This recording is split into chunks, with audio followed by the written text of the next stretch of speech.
Good morning, all of you. How are you all? I hope you all are fine. So, this is your Hindi class. Today, we will read chapter number 7 of your Hindi class 3rd. मेरी Moscow यात्रा। प्रस्तुत पाठ के माध्यम से ये संदेश देने का प्रयत्न किया गया है कि हम अगर सैर सपाटा करते रहेंगे तो हमें ज्ञान और अनुभव जो है हमारा बढ़ेगा, और व्यक्ति जो है वो ऊब और कुंठा का शिकार भी नहीं होता। मतलब वो ऊबता नहीं है एक जगह पे रह के और परेशान नहीं होता। लेखक बता रहे हैं, मुझे आज भी याद है अपनी मास्को यात्रा। बड़ी रोचक थी और बड़ी अनूठी यात्रा मैंने कभी नहीं की। हमारा हवाई जहाज नई दिल्ली के इंदिरा गांधी हवाई अड्डे से मास्को के लिए रवाना हुआ।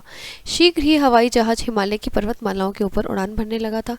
नीचे झांककर मैंने देखा तो दूर दूर तक सपाट मैदान थे। चारों तरफ बर्फ ही बर्फ थी। बहुत बड़ा भव्य और सुंदर दृश्य था। जब मैं मास्को में हवाई अड्डे से बाहर निकला तब वहाँ का तापमान कितना था? 0 से 25 डिग्री कम। जो ओवरकोट मैं दिल्ली से बनवा के गया था वह किसी काम का नहीं साबित हुआ, और वहाँ बहुत बुरी तरह ठंड लग रही थी। हाथ पैर हमारे सुन्न हो गए थे। हवाई अड्डे से बाहर निकला तो देखा कि सड़कों पर बहुत चहल पहल थी, और किनारे जो पेड़ थे वो बर्फ से ढके थे। सड़क के दोनों ओर ऊंची ऊंची इमारतें थी। सड़क के किनारे पटरियों पर लोग आ जा रहे थे। सभी ने भारी भरकम ओवरकोट, हाथों में दस्ताने और पैरों में फर वाले बूट पहने थे। हमारी कार एक विशाल भवन के आंगन में दाखिल हुई। हमें एक फ्लैट में पहुंचाया गया। फ्लैट 5वीं मंजिल पर था। हालांकि उस समय दिन के 4 बज रहे थे, पर उस टाइम तक अंधेरा उतर आया था। वहां मुझे बताया गया कि जाड़े में अंधेरा दिन के 4 बजे से लेकर प्रातः 8 बजे तक रहता है। गर्मियों में रोशनी रात के 11 बजे से तक रहती है, और प्रातः 3 बजे ही सूरज निकल आता है। फ्लैट के अंदर बहुत गर्मी थी। वहाँ घर जो है वो उसके अकॉर्डिंग बनाए गए थे कि अंदर गर्म रखे जाते थे।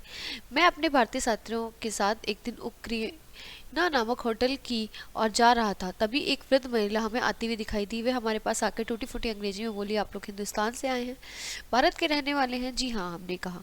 अच्छा, आप रविन्द्रनाथ ठाकुर के देश के हैं? वो बोली, अहो भाग्य, आपसे मिलकर बहुत प्रसन्नता हुई। तो उसके मुख से ये सुनकर हमें बड़ा गर्व हुआ कि हम भारत से हैं।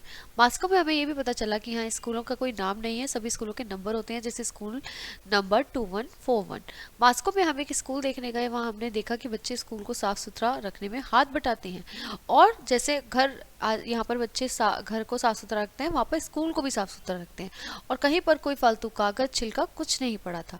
स्कूल के आंगन में फूलों की क्यारियां थी, और कोई बच्चा फूल तोड़ नहीं रहा था। सोवियत रूस में अनेक लोगों के जीवन में किसी न किसी क्षेत्र में शानदार सफलता प्राप्त की है, जैसे कि अंतरिक्ष यात्री, बड़े बड़े खिलाड़ी, वैज्ञानिक, अभिनेता, गायक। इन्हें स्कूलों में बुलाया जाता है और वे बच्चों को अनुभव बताते हैं। दिन बीतने लगे, जाड़ा खत्म हुआ, बर्फ पिघलने लगी, और देखते ही देखते चारों तरफ हरियाली छा गई। जाड़ों में जहाँ बच्चे बर्फ में फिसलने के लिए स्केटिंग करने जाते थे, अब वे बागों और जंगलों में घूमने और कुकुरमुत्ते ढूंढने जाने लगे। मास्को के बाहर बहुत से जंगल हैं। बच्चे वनों में घूमते फिरते रहते हैं। 2 महीने तक रुकने के बाद मैं और मेरे साथी वापस लौट आए। पर मास्को की जो यात्रा थी हमें बहुत ही रोचक और सुखद अनुभवों का भंडार है, जिससे हमें बहुत मज़ा आया वहाँ जाकर, और वो हमारी हमेशा के लिए एक यादगार यात्रा रहेगी। तो इसलिए बेटा हमें भी थोड़ा थोड़ा घूमना फिरना चाहिए, जितना हम घूम सकते हैं, और थोड़ा सा हमें नॉलेज इकट्ठी करनी चाहिए। हम जहाँ जाते हैं उसके बारे में थोड़ा सा पता होना चाहिए कि हम यहाँ आए हैं तो यहाँ का क्या फेमस है, क्या नहीं है, ये सब कुछ। ठीक है, तो now this class is over. Now will see in the next class with the new chapter. तब तक के लिए bye bye, have a nice day.